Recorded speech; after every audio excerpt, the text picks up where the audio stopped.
5 ওয়াক্ত নামাজ কালাম পড়ে এরপরেও জাহান্নামে যাবে যারা, তারা হলো 17 শ্রেণীর লোক। আমরা এক নজরে আবারও বলে দিচ্ছি, হারাম খাদ্য যে গ্রহণ করে, 1, 2 আত্মীয়তার সম্পর্ক ছিন্ন করে যে, নাম্বার 3 প্রতিবেশীকে যে কষ্ট দেয়, নাম্বার 4 মা বাবার অবাধ্য সন্তান, মা বাবার কথা শোনে না সে, নাম্বার 5 উগ্র মেজাজি, টেড়া, গোয়ার, সবাইকে দমায় রাখে, এই টাইপের লোক।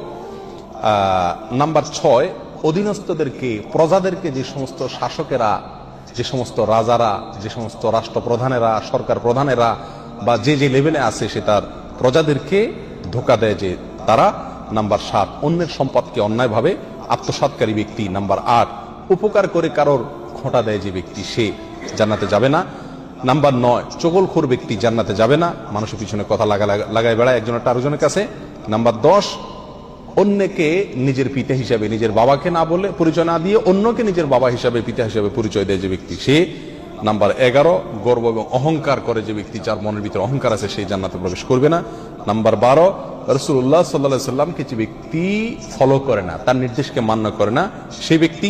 নাম্বার 13 অকারণে তালাক কামনা করে, তালাক চায় যে মহিলা, সেই মহিলা। নাম্বার 14 দুনিয়াবী উদ্দেশ্যে যারা এলেম শিখে, কোরআন হাদিস শিখে, এলেম অর্জন করে, আলেম হয় দুনিয়াবী উদ্দেশ্যে, দুনিয়ার কোনো ধান্দায়, আল্লাহকে খুশি করা ছাড়া অন্য কোনো ধান্দায়, তারা।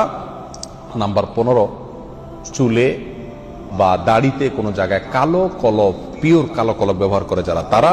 এবং নাম্বার 16 যে কোনো ভালো কাজ করে সেখানে মানুষকে দেখানো, এটা ফলাও করা, প্রচার করা, এই উদ্দেশ্য থাকে যাদের, তারা। নাম্বার 17 ওয়ারিশকে বঞ্চিত করে তার হক থেকে, এরকম অভিভাবক। এই শ্রেণীর লোকেরা মুসলমান হয়েও জান্নাতি হতে পারবে না। আল্লাহ তাআলা আমাদের সবাইকে এই দুর্ভাগাদের তালিকা থেকে আমাদের নামগুলোকে বের করে আনার তৌফিক দান করুন। চেষ্টা করব এই 17 শ্রেণীর কোনোটিতে যাতে আমার নাম না থাকে, এটাকে টাঙায় রাখবো, ঝুলায় রাখবো লিস্টটাকে, এবং আমার ভেতরের কোনো পয়েন্ট আছে কিনা সেটা দেখে যাচাই করে সেখান থেকে নিজেকে বের করে আনবো ইনশাআল্লাহ। এরপরে আল্লাহ সুবহানাহু ওয়া তাআলার কাছে জান্নাত চাইতে পারবো, আশা করতে পারবো জোরালো ভাবে।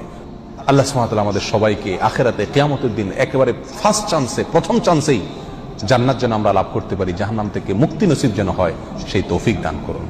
জাযাকুমুল্লাহ ওয়া আখিরু দাওয়ানা আলহামদুলিল্লাহি রাব্বিল আলামিন।